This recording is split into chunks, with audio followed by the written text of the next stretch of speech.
आज हम प्राचीन इतिहास के बारे में पढ़ेंगे। हमने जिसमें जो इसे मध्य पाषाण काल से पहले के जो काल है वो हमने पढ़ लिए थे। ये हमारे जो UPSC, MPPSC, MPSI and all exam के लिए जो प्राचीन इतिहास है ये इसमें से पूछ लिया जाता है ना। तो आज हम मध्य पाषाण काल पढ़ेंगे, है ना। जिसका टाइम पीरियड क्या था, 10,000 BC से 4,000 BC, है ना। जिसका समय क्या था, 10,000 से 4,000 BC तक, है ना। BC मतलब ईसा पूर्व, है ना। लक्षण इसके क्या थे, क्या मिला था यहाँ पे साक्ष्य, पशुपालन की शुरुआत हुई थी। पशुपालन में सबसे पहले क्या हुआ था, पशुपालन में सबसे पहले कुत्तों का साक्ष्य मिला था ना, कुत्तों का साक्ष्य मिला था ना। और यहाँ पे क्या हुआ था, एक लक्षण ये भी देखने को मिला था कि मृतकों का अंतिम संस्कार होने लगा था। पहले क्या था, जो मध्य पाषाण काल से पहले का काल था उसमें क्या मृतकों को क्या दफनाया जाता था, जो कि गड्ढों में या किसी भी चीज़ में ऐसे नीचे दफनाया जाता था। पर उसके बाद जब मध्य पाषाण काल आया उसके बाद क्या अंतिम संस्कार भी होने लगे ना। और इसमें औजार कैसे प्राप्त हुए हमको, माइक्रोलिथ। माइक्रोलिथ मतलब सूक्ष्म औजार, सूक्ष्म औजार, है ना। जिसमें क्या अत्यंत छोटे औजार थे ना, जो उपकरण थे क्या अत्यंत सूक्ष्म थे, क्या थे, अत्यंत सूक्ष्म थे। जिसको क्या हम माइक्रोलिथ, या आपसे ऐसा पूछ सकते हैं कि जो औजार माइक्रोलिथ किस पाषाण काल में प्राप्त हुए, तो किस पाषाण काल में प्राप्त हुए, मध्य पाषाण काल में, है ना। और सर्वप्रथम इसकी खोज किसने की थी, CL काइलिन ने इसकी खोज की थी। और कहाँ पे खोज की थी, सर्वप्रथम क्षेत्र में, विंध्य क्षेत्र में, जो कि किसके अंतर्गत आता है, मध्य प्रदेश के अंतर्गत आता है ना। विंध्य क्षेत्र कहाँ के अंतर्गत आता है, मध्य प्रदेश के अंतर्गत आता है ना। और अगर इसके प्रमुख केंद्र की बात करें कि इसके जो केंद्र है कहाँ कहाँ कौन सी घाटी से प्राप्त हुए, तो बेतवा घाटी जो कि कहाँ पे, मध्य प्रदेश में है ना, हमारे मध्य प्रदेश के अंतर्गत बेतवा घाटी आती है ना। सोन घाटी भी कहाँ पे आती है, मध्य प्रदेश के अंतर्गत आती है ना। और सेकेंड है बेलन घाटी, ये कहाँ पर आती है, कर्नाटक, है ना,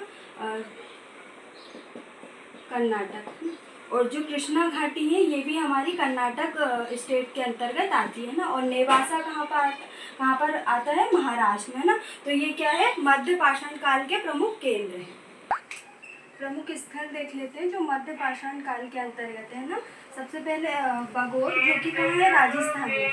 यहाँ पे क्या प्राप्त हुआ है, पशुपालन का पहला साक्ष्य प्राप्त हुआ है ना। पशुपालन का पहला साक्ष्य प्राप्त हुआ, जिसमें मैंने आपको बताया था पशुपालन में सबसे पहले कहाँ क्या कुत्तों का साक्ष्य मिला है ना।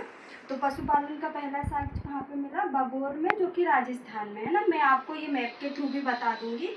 और सेकेंड है आदमगढ़, जिसकी खोज किसने की, RB जोशी ने। कहा किसने की, RB जोशी द्वारा इसकी खोज की गई। और ये कहाँ पर है, होशंगाबाद, मध्य प्रदेश में। होशंगाबाद मध्य प्रदेश के अंतर्गत ये आता है ना। और यहाँ से क्या प्राप्त हुआ, गुफा चित्र प्राप्त हुए, जो कि विश्व के सबसे बड़े गुफा चित्रों में से एक है ना। विश्व के सबसे बड़े गुफा चित्रों में से एक है ना। और उसके बाद ये चौपानी मांडो, ये कहाँ पर है, उत्तर प्रदेश में। यहाँ पे क्या है, जो मृत भांड है वो प्राप्त हुए ना, मृत भांड है ना वो प्राप्त हुए। और नर कंकाल है वो भी प्राप्त हुए यहाँ से, है ना, नर कंकाल। और सेकंड है सराय नहर सराय, है ना। ये कहाँ पर है, प्रतापगढ़, उत्तर प्रदेश के अंतर्गत आता था। इसके यहाँ से भी क्या प्राप्त हुए, 4 नर कंकाल प्राप्त हुए ना। मतलब जो मानव के कंकाल है वो प्राप्त हुए, नर मतलब पुरुष के कंकाल प्राप्त हुए ना। और सेकेंड है महादहा, है ना। ये भी कहाँ पर है, प्रतापगढ़, उत्तर प्रदेश में। यहाँ से क्या स्त्री और पुरुष दोनों के कंकाल प्राप्त हुए ना। और सेकेंड है भीमबेटका, जो कि इसकी खोज किसने की, RB जोशी, BC बाकरकर द्वारा इसकी खोज की थी। और ये कब की थी इसकी खोज, 2005 में इसकी खोज की थी, है ना। मतलब हाल ही के कुछ वर्षों में इसकी खोज की गई। और यहाँ से क्या प्राप्त हुए, शिलालेख व गुफाएं प्राप्त हुई, क्या शिलालेख और गुफाएं। और ये कहाँ पर है, मध्य प्रदेश के अंतर्गत आता है ना, मध्य प्रदेश के रायसेन में। ये आपका जो MPPSC MPSI के उससे ये बहुत इम्पोर्टेंट है कि भीमबेटका मध्य प्रदेश के अंतर्गत किस जिले के अंतर्गत आता है, तो रायसेन जिले के अंतर्गत आता है ना। और खेड़िया ये कहाँ पर है, इलाहाबाद उत्तर प्रदेश में है।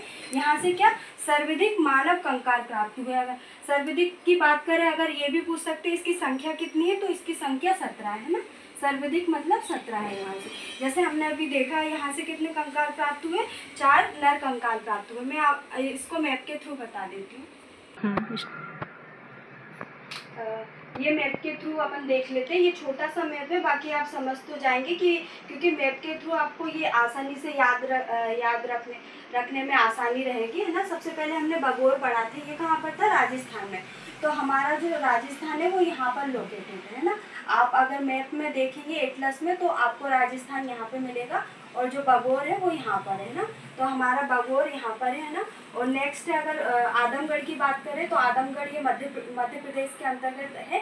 तो ये होशंगाबाद में, होशंगाबाद हमारा क्या दक्षिण के अंतर्गत शामिल है, तो ये आदमगढ़ है ना। नेक्स्ट हमने क्या पढ़ाया था, सराय है ना, ये कहाँ पर है, हमारा उत्तर प्रदेश में। तो उत्तर प्रदेश हमारा यहाँ पर आता है, तो जो सराय है वो कहाँ है, उत्तर प्रदेश में है ना। नेक्स्ट हमने क्या पढ़ा था, लेखड़िया, ये भी कहाँ पे, इलाहाबाद उत्तर प्रदेश में। तो ये भी यहीं पे लोकेटेड है। और बाकी हमने भीमबेटका देखा था, तो जो भीमबेटका रायसेन हमारा ये मध्य प्रदेश के अंतर्गत आता है, और रायसेन इधर है, ये भोपाल है और ये रायसेन है। तो हमारा ये भीमबेटका आ गया। और महादहा ये भी कहाँ पर है, प्रतापगढ़ उत्तर प्रदेश में। तो ये भी कहाँ पर है, उत्तर प्रदेश के अंतर्गत है ना। तो हमने ये मैप के थ्रू भी देख लिया, जो आपको याद रखने में आसानी रहेगी।